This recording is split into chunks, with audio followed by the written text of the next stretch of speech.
Welcome to Side Notes. I'm your host, Reginald Argue. Recently I had a chance to go down to the 14th annual Scotiabank Buskerfest here in Toronto. I did an interview with one of the organizers and two of the performers. Please stay tuned for the interviews. Welcome back. I'm here with two performers, Heather and Vince. Both of you are currently living with epilepsy. Can you talk us a little bit about what your daily activities are like, and when epilepsy does take place, how does it affect your lives? Go ahead, Oh, Heather. Yeah. sorry. For me, actually, my epilepsy is controlled by medication. So you just have to be sure that you eat properly, get enough sleep, and you're just careful. And then I can manage it pretty well. So I'm still able to drive, and all of that. So yeah. Yeah, it doesn't really make a big difference other than how our lives look as opposed to how so many other people who live in Toronto, who live in a big city. The difference would be minimal. It would be, as Heather says, just being healthy. Yeah. Right? Just be healthy, sleep, eat properly, all the things that your mother tells you. we just kind of go with those things, and of course, there's a little medication here and there, but our lives don't really look that different. And at the same time, when I was sitting off to the side, I was noticing that your type of genre of music you're doing with a sort of Celtic, Acadian, mixed all together. How did you develop that pattern, first of all? We started playing Celtic music back in 1998. We had a band of about 8 of us, and we loved the music so much. And when that ended, the band ended, Vince and I just kept playing. And you just, I guess you just choose the songs that you love along the way, and East Coast music, Irish music, it all sort of fits together, and it's very joyful, and we love to play it. Yeah, it was basically like Heather said, we started off in a larger Celtic band, large groups of people. They end, right? The band, everyone moves away, stuff happens. We keep on playing. We heard about Buskerfest. And we thought, okay, we're performers, we play Celtic music. We love playing for people on the street. So there you go. We just applied. They said, hey, yes, why don't you come? Why don't you come and be part of this? This is 3 years ago. Yeah. So for the last 3 years, we've been taking part in the Scotiabank Buskerfest every summer. And it's just getting better and better. How important do you feel that this festival is, not only to raising awareness for epilepsy, but at the same time raising money to help with the nonprofit foundation? I think it raises about 1/3 of their budget for the year, so it's so important that this event is held. It's the biggest epilepsy awareness event, I think, in the world. And people being here, people donating, it makes a huge difference to people in Toronto who are living with epilepsy. And I know that Epilepsy Toronto is thrilled to be part of this and to have all the support. We've benefited personally, from some of the services that Epilepsy Toronto offers, counseling and just, explanation of what epilepsy, what it means to your life and how to deal with it and how to understand it. We have personally, we've benefited from that.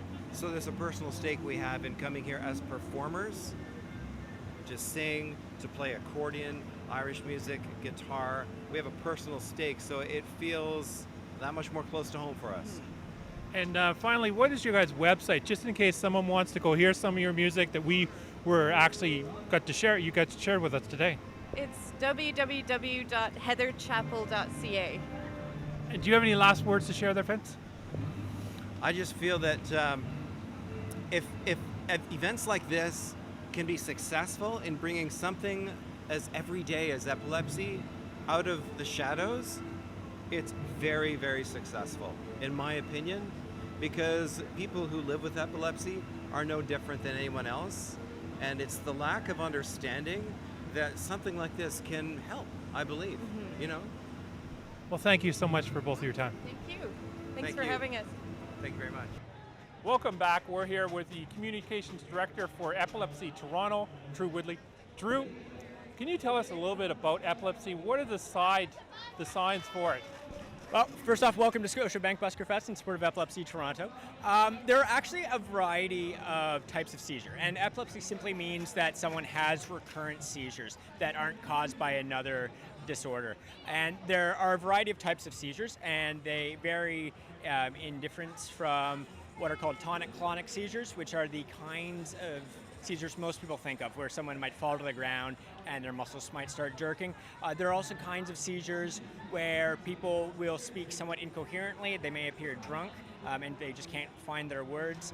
Other types, people will simply pause, their muscles might stiffen a little bit, they'll remain conscious, but they don't really move or interact for a few moments, and then come out of the seizure and appear tired. And how important is this festival that we're at right now, this Buskerfest, to Epilepsy Toronto? It's incredibly important. It's a huge source of the funds and resources that we have to do our work. Epilepsy Toronto supports the 40,000 people living in Toronto with epilepsy. That's about 1 in every 100 Canadians live with epilepsy. And so we work with the Toronto community to support them, to provide education to the broader community, and to support individuals and families living with epilepsy. So everything from if a child is diagnosed with epilepsy, we will often go into the classroom to educate their teacher and the other students in the class about what epilepsy is and why they don't need to be afraid of it.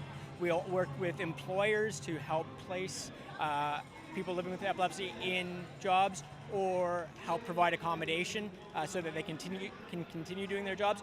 We also provide counseling and support groups and a lot of these social supports that people with epilepsy need. And the website for Epilepsy Toronto is? epilepsytoronto.org. Yep.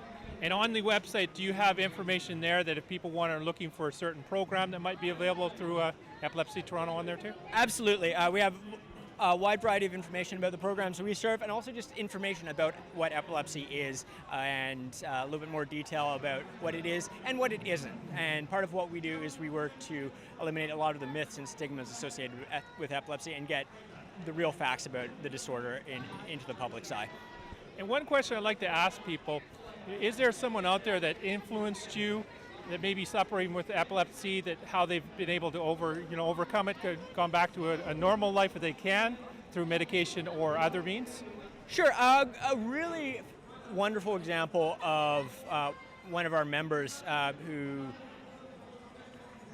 actually was diagnosed with epilepsy later in life is a fellow named Mark McAllister, who's actually a reporter with Global News Toronto. He actually had a seizure on air.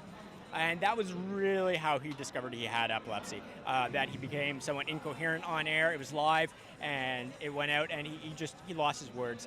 And it was shortly thereafter that he contacted Epilepsy Toronto for some extra support after he was diagnosed. And a couple of years later, he had become involved with our organization and said, listen, I want to tell my story, and I want to help tell the story of people living with epilepsy and spread more information about it. So he worked with his team at Global Toronto to actually produce a week-long series in March, just before our annual March 26th Purple Day Awareness Day, to actually educate the public about epilepsy through Global News. And they ran a fantastic series covering all sorts of different facets of epilepsy, and that was a really good case of Mark choosing to take his experience and what had been a somewhat negative experience for him and turn it into something positive. And he had the support of his employer to do it, and that's a perfect example of the kind of experience we like our members to have. And finally, if people want to volunteer for different events, you guys have that listed on your website, not only to where to volunteer, but the upcoming events?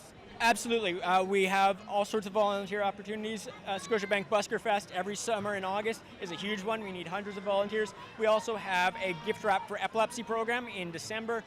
We take part in the Scotiabank Toronto Waterfront Marathon in October, so we need folks to sign up to help join our team to run the 5K or the half marathon or the full marathon. And there are other volunteer opportunities throughout the year, and you can contact us through the website. Thank you very much for your time. Thank you very much. Hope you enjoy Buskerfest. I'm here with a performer who came over from England, Rob Roy Collins.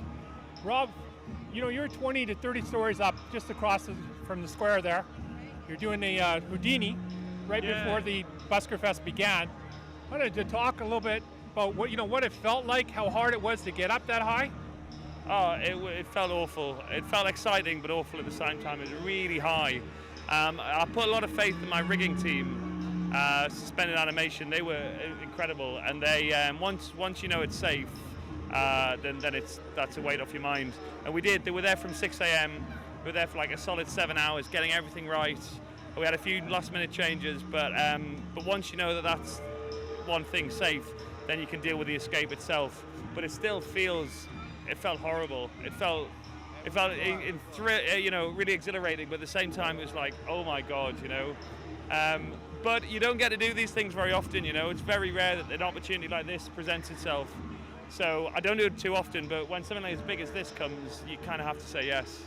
You must be a fan of Houdini. Who other contortionists are you a fan of? Oh, big time. Well, he was the real king, Houdini, because it wasn't just his escapes, it was how he'd sell it and how he'd hype it and how he'd get everyone carried away in the excitement of it all. And that's as important as the escape itself. And so that's why he would do big tricks like that. And that's why I really love him, for his approach to it as much as his actual ability to escape. And do you have a website where people could actually go see some of your acts, not even here at Buskerfest, but other acts you've done? It's chainescape.com. And a question I have to ask you, what is your thoughts of the Buskerfest here and the importance of it, not only raising awareness, but also support for epilepsy? It's incredible. I mean, this is the biggest in North America, but I think it's the biggest in the world. I've done festivals around the world. There's a big one in Japan I've done. There's an even bigger one which I haven't done, but I think this is the biggest now, especially with being in downtown Toronto. I think this is probably the biggest in the world, so to be part of it is incredible. And on top of that, the fact that they raise so much money for epilepsy, that's incredible. Yeah, so it's great, and it's clearly so very popular with the public here.